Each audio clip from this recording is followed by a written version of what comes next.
இறைவனுக்கு வணக்கம். விநாயகர் சதுர்த்தியின் விரதங்கள் பற்றி உமாதேவி ஹிமவானிடம் கேட்டதை பகுதி 2இல் பார்த்தோம். தற்பொழுது அந்த பூஜைக்கு தேவையான பொருள்கள் சம்பந்தமாக பகுதி 3இல் விரிவாக கூறுகிறோம்.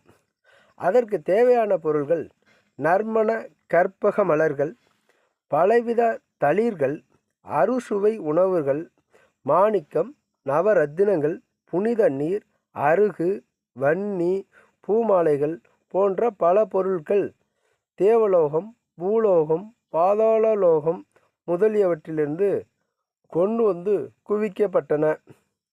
தங்கத்தால் அழகான மண்டபம் எழுப்பி, தங்கத்தால் எல்லாராலும் செய்ய முடியாது என்பதால் தற்பொழுது மண்டபங்கள் எழுப்பி பவளம், நவரத்தினம், மாணிக்கம் முதலியவற்றாலும் புஷ்ப